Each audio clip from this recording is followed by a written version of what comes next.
Hey guys, Jordan here. Welcome to part 3 of this little series I'm putting together where I compare AMD's latest and greatest. Today's going to be the big question. If you're already on the AM5 ecosystem, is the 9950X3D2 going to be enough, or is it worth spending a small fortune to jump over to Threadripper instead? So we're going to break down the different platforms, what it will cost, whether your creative work actually needs that extra power, and of course a big thanks to Scan Computers for sending out the X3D2 for me to test. They're one of the biggest UK retailers, selling everything from individual components to ready-built PCs to professional audio and video kit. Now they also sent me the 9960X a while ago, and I've already put out 2 videos on it if you're interested in a bit more depth. One looking at creative work and one covering its, let's just say, interesting gaming performance. If you want the full deep dive, please go and check those out after this one. So first of all, let's run through the specs and how the two platforms differ, because there's a pretty big gap between what they can do. The Threadripper 9960X I tested is a 24-core, 48-thread beast. Right now sounds for around £1,300 here in the UK. Base clock, 4.2 GHz boosting up to 5.6, and a massive 92 PCI lanes, and plugs into AMD's STR5 socket. So we'll talk more about what that means later on. On the other side, of course, the 9950X3D2, 16 cores, 32 threads. That's running a 4.3 GHz base clock and boosts up to 5.6, and of course uses the trusty AM5 socket most of us already know and love. So for testing, I kept things as consistent as I could. Both used the Solidigm P44 Pro boot drive. Then on AM5, I went with the MSI X870E Carbon Max Wi-Fi motherboard, same that I've tested everything else on so far. Paired that with 32GB of G.Skill memory and 7200 mega transfers per second. Then on Threadripper, the Asus Sage board. That's also, you've got 64GB of Corsair memory at 5600 mega transfers per second. Currently around £1,000 alone though. Talk more about that later. Now, of course, the Threadripper's got more RAM, but let's be honest, 64 gig is what you're going to kind of expect for this kind of system. Generally speaking, 64 is the baseline for Threadripper. So I didn't want to just hobble it with 32 gigs to match the AM5. So yes, we have got more memory here, but the AM5 has got faster memory. So a bit of a trade-off, but we'll keep that in mind as we go throughout the numbers. Then cooling, we've got AMD, the usual NHD 15 with a thermal pad, so same as the other tests I've done with the Intel processors too. Threadripper uses the Noctua NHU14S, that's using NTH2 paste. Just can't fit a pad on something that big. And also the power supply was the Corsair HX1500i for both. So first up, let's get into our synthetics tests. We've got 3D Mark, Still Nomad, and Time Spy included in those, Blender render tests, Cinebench 2026 and Geekbench 6. Now all of these you can grab for yourself, including the 3D Mark demo. It's available on Steam, so you can test these with your own system at home and then see how it compares to what we're testing today. Very handy if you want to see how your own CPU stacks up. So let's jump into Time Spy first. The Threadripper landed right at the bottom of the chart with a score of 14,418, while the X3D2 hit 35,448. So that's a huge gap, but not really a surprise. Time Spy generally leans on gaming, style performance and clock speeds, so two things that obviously the X3D2 is built for. If you mostly do creative work rather than game, take it with a pinch of salt, but it does show the AM5 chip way ahead for its lighter, speed-sensitive tasks. Now, Still Nomad told a different story though. Hardly any difference at all. Threadripper with a 14,365 and the X3D2 with a 392. Such a tiny gap that you'll never notice in real use, but it proves that both have got more than enough power for this kind of workload. Now into Cinebench 2026, where Threadripper starts to earn its keep. The 9960X scores 12,354 in its multi-threaded titles against 9,588 from the X3D2. That's nearly 30% faster and exactly what you'd hope for a 24-core workstation chip. On the single-thread performance though, it's the other way around, so the X3D2 got 556 and Threadripper 479. Into Geekbench, we saw a score of 25,648 from Threadripper and 23,735 on X3D2. So nowhere near a gap as big as we saw in Cinebench, but single core, the X3D pulls ahead again with a 3,471 versus the 2,900 on Threadripper. So the Threadripper does shine when you can spread the work across multiple threads, but the X3D2 is the better all-rounder for everyday and light jobs. Lastly, in synthetics, the Blender render test, probably the strongest argument for Threadripper in this whole video, as we've got the monster junk shop and classroom scenes show the 9960X clearly faster across the board, 410 versus 319 in Monster, 286 versus 226 in Junk Shop, and then 223 versus 168 in Classroom. So roughly 25 to 33% faster depending on the scene, which adds up if you spend a lot of hours rendering complex projects. So if Blender's your main thing, these results make Threadripper look a lot more attractive than any of the other benchmarks. So while Threadripper will pull ahead when you throw multi-threaded work at it, content creators don't sit there all day just testing Cinebench. So let's get into something that might be a bit more relative to what you want to see: DaVinci Resolve. Now for this test I used one of my real world 16-minute and 40-second projects from my SimRig series. That's multiple 4K cameras, angles, we've got B-roll, transitions, audio work, color correction, in other words just a much more realistic workload than a synthetic benchmark. Then for exporting I used the DaVinci preset for YouTube that was on there, one of the 4K ones, to give us a more realistic look at the performance someone might get day to day as opposed to somebody making a custom profile. It's also worth mentioning that DaVinci Resolve's performance can vary depending on the codec, export settings, and also the workflow. Some projects will be a much heavier emphasis on CPU performance, while others lean more on GPU acceleration.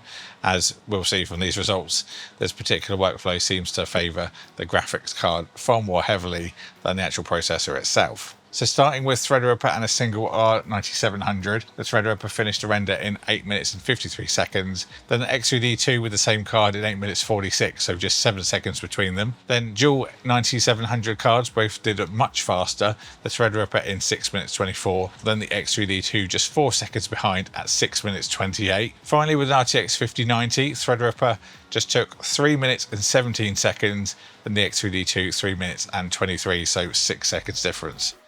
What's really interesting here though, even though Threadripper crushed in Blender, DaVinci Resolve just doesn't use all those extra cores the same way. So across every setup the gap was tiny and the graphics card just made way more difference to the speed than the CPU did. So if you're going to be mostly editing video, that's a big deal. The X3D2 system costs are just a fraction of what the Threadripper build does, yet it performs almost the same, at least in this workflow. So to make it easier, I also worked out how fast they rendered compared to the project length itself. So with one R9700, both were just under twice real-time speed. Then using two R9700s, both jumped to around 2.6 times real-time. And then the 5090, clearly the star of the show, pushing out over 5 times real rendering performance. I was actually mind-blown watching that render through. Boy, did it churn through it. The Threadripper system managed 5.08 times and the X3D2 came out at 4.93. Now what's really interesting is that despite the huge difference in platform cost, there isn't a real difference in performance. Instead, most of the gains are coming from the graphics card, showing just how important the GPU acceleration is in this particular Resolve workflow.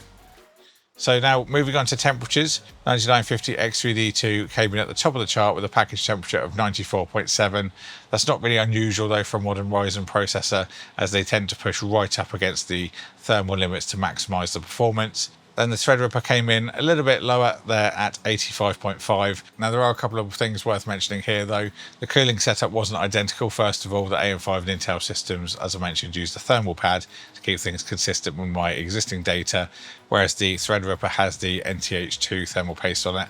And also the Threadripper has a much larger heat spreader and a much larger cooler sitting on top of it.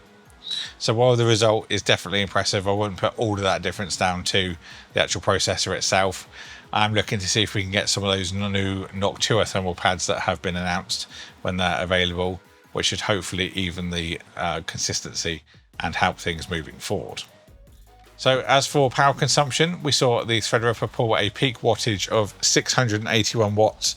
Now that was during Cyberpunk, which is a little bit unconventional, but I do again want to keep things consistent with the rest of my CPU data. Now that result was still lower than the 713 recorded by the X3D2 system though, and something else that surprised me was the DaVinci Resolve testing with the Threadripper and 5090.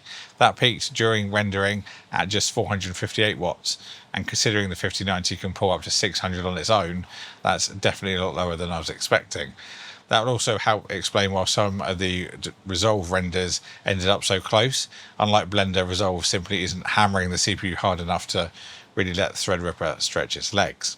So the main question after all the testing, is Threadripper worth it? Well, the answer really depends on what you're going to be doing. If your workflow revolves around a lot of heavy threaded applications such as Blender, then the 9960X absolutely justifies its existence.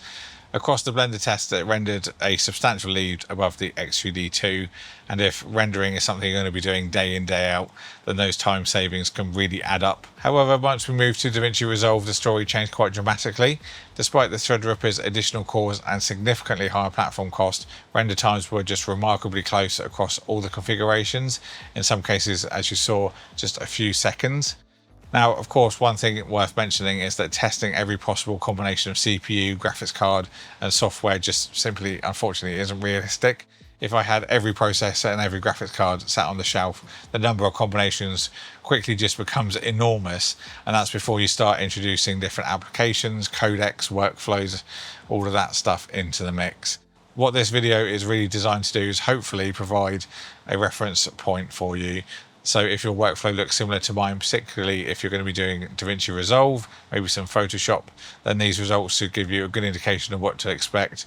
If your workload is more heavily focused on rendering, simulation, or other highly threaded applications, then your results may lean much more heavily towards Threadripper.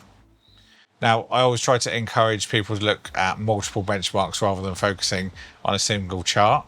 You might find that some other people and creators have different tests that may help you, swing one way or the other. Now, at the time of filming, the 99X3D2 costs around £770. The Threadripper alone is around £1,300. That's before you look at a motherboard for it, memory and cooling. By the time you've built a complete TRX 50 system, you're spending several £1,000s more than an equivalent AM5 one. So for somebody already on AM5, I'd find it difficult to justify that jump based on the results we've seen today. The 9950X3D2 delivered excellent performance throughout testing, surprisingly close in Resolve, and offers a much cheaper upgrade path if you're already invested in AM5. That said, if gaming is a consideration for you, it's also worth looking at the standard 9950X that I covered in the first little one of the mini series that I'm doing here. I'll put the card on the screen for you to check out as well, and at the time of filming may even offer better value for creators that don't need the additional gaming focused cache that makes the X3D models so popular. Ultimately, Threadripper remains the better workstation processor. The question isn't whether it's faster, because it definitely is. The real question is whether it's fast enough to justify the additional platform cost, and for many content creators the answer is probably going to be no. Of course, there's another way of looking at it. If you're using your PC professionally, and those time savings will allow you to either complete more projects, take on more clients, or simply just deliver that work a lot faster than the extra platform cost, maybe something that you can find a little bit easier to justify. So hopefully this has helped some of you decide whether Threadripper is actually worth the extra money for you, or stick in with AM5 and slotting in maybe the X3D2 or the 9950X is something a bit more suitable for you. Of course, if there's something else you'd like to know that I haven't covered, please make sure to leave a comment down below. I'll get back to you as soon as I can. If you enjoyed today's video, then please don't forget to leave a like and get subscribed and ding about if you're new around here. Please let me know what platform you're using down below. Download those benchmarks as well, test it to what you've seen in the video and see if it will be justifiable for you. Big thank you to Scam for sending out the 9950X3D2 for me to cover, and of course the Threadripper processor. Thank you all for watching, and I'll see you all in the next one.